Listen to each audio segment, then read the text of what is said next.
Hello everyone, welcome to study glows. मेरा नाम है सरिता।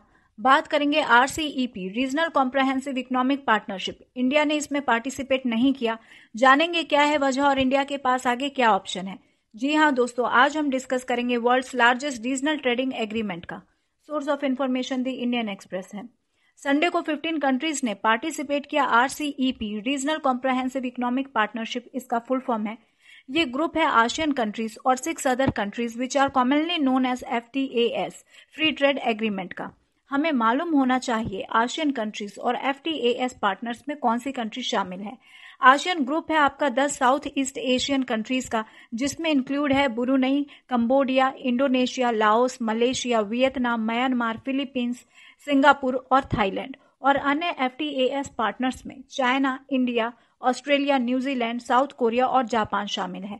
और आरसीईपी अब ग्रुप बन गया है आसियन और भारत को छोड़कर अन्य 5 FTAs पार्टनर कंट्रीज का। नवंबर 2012 को ये लॉन्च हुआ। 2013 से अब तक यह चर्चा का विषय रहा है। 15 देशों का ये एक संगठन है जो कि 10 ASEAN countries, association of south east nation और 15 अदर एशिया पैसिफिक नेशन है। इसका पर्पस इन 15 देशों के बीच फ्री ट्रेडिंग को प्रमोट करना है, प्रोडक्ट टैरिफ, इंपोर्ट ड्यूटीज और ट्रेड बाउंड्रीज को कम करना है, साथ ही कोविड से बिगड़ी अर्थव्यवस्था को पटरी पर लाना है। ये वर्ल्ड्स लार्जेस्ट ट्रेड एग्रीमेंट है, क्योंकि भारत को छोड़ दिया जाए तो वर्ल्ड की 30% पॉपुलेशन यहीं सेटल्ड है। 30% वर्ल्ड एक्सपोर्ट इन्हीं देशों से होता है। साथ ही ग्लोबल जीडीपी में 30% का योगदान इन्हीं आरसीईपी कंट्रीज का है।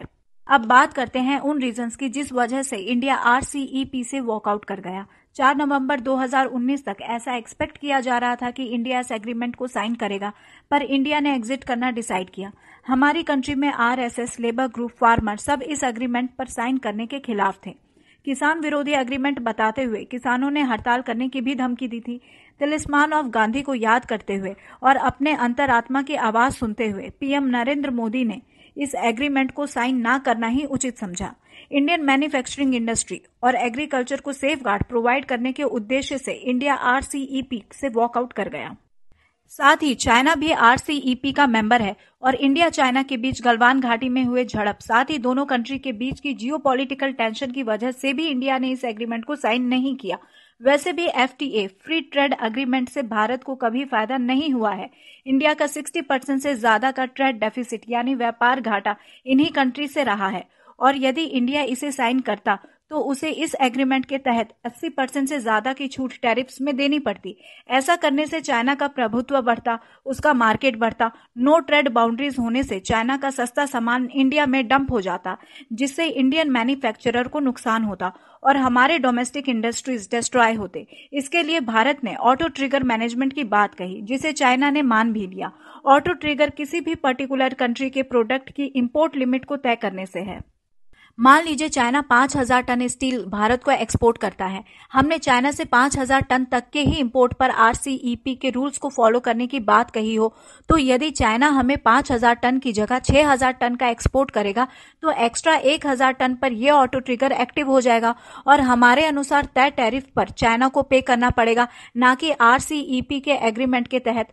चाइना ऐसा करने के लिए रेडी हो गया, पर भारत ने फिर रूल ऑफ ओरिजिन की बात रखी, जिसके लिए चाइना रेडी नहीं हुआ। रूल ऑफ ओरिजिन के अनुसार जो प्रोडक्ट या सर्विस है उसका ओरिजिन किस कंट्री से बिलोंग कर रहा है ये देखा जाएगा।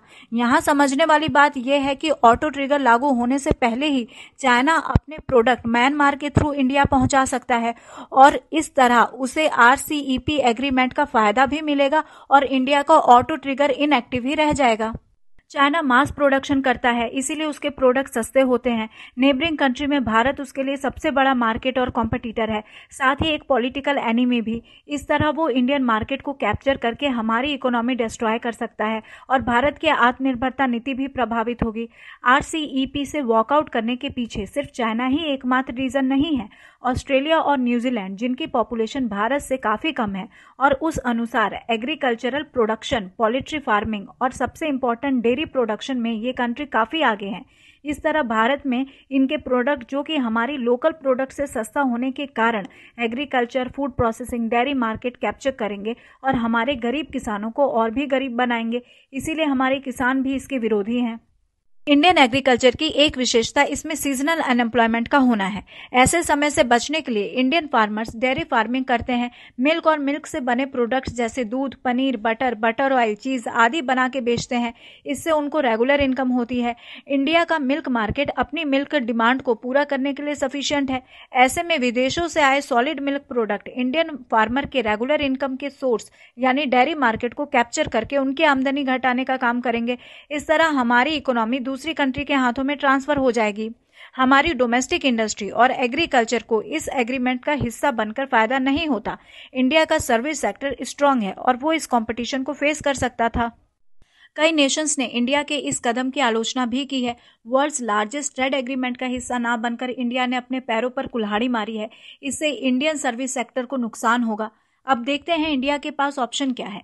वैसे तो RCEP अभी भी चाहता है इंडिया नेगोशिएटिंग टेबल ज्वाइन करे। वो इंडिया का वेलकम करने को तैयार है, पर इंडिया अभी अपनी इकोनॉमिक सेक्टर में इंप्रूवमेंट करना चाहता है।